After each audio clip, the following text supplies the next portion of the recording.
that fuel is going to where it should be going, which is for civilian purposes. And this is where the messages are coming strongly, is the needs are there and fuel is needed to make sure that it. Institutions are there to monitor the situation. Beyond the fuel situation, what is the status for most in Gaza right now?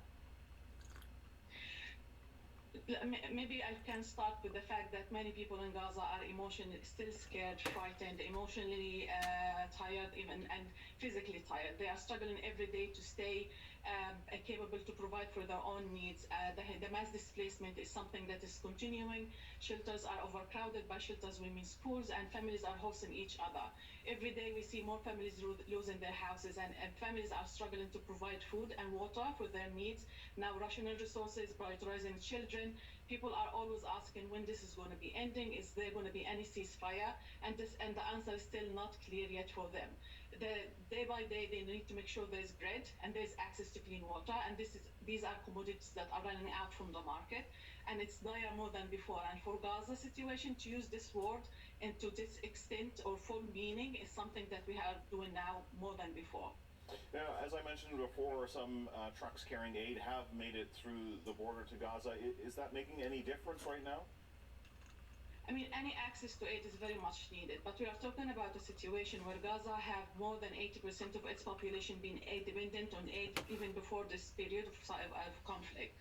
And now what we are seeing is almost 2% of what is needed to enter Gaza. Before this cycle of conflict, Gaza used to get at least 100 trucks of aid and food and water, and now we are seeing a drop in the ocean that is not much going to cover the needs.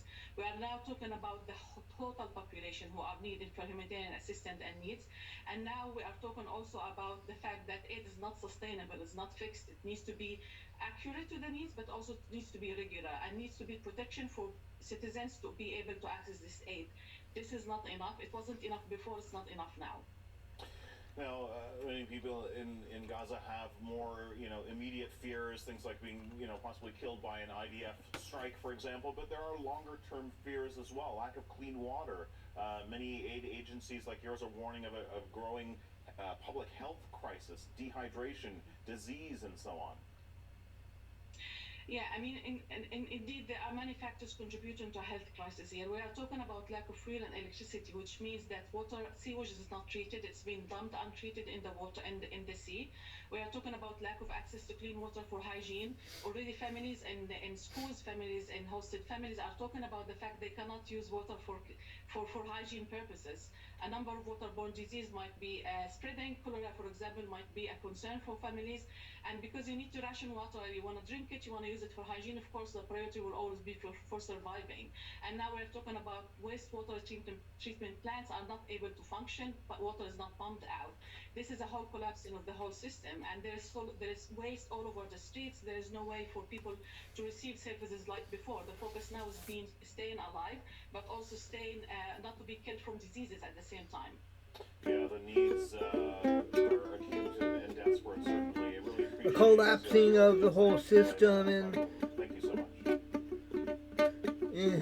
the Gaza Strip. Catastrophic damage in Mexico after a powerful A collapsing of the whole system in the Gaza Strip. Hurricane Otis when we come back soon. A collapsing of the whole system. Collapsing of the whole system. A collapsing of the whole system there in the Gaza Strip.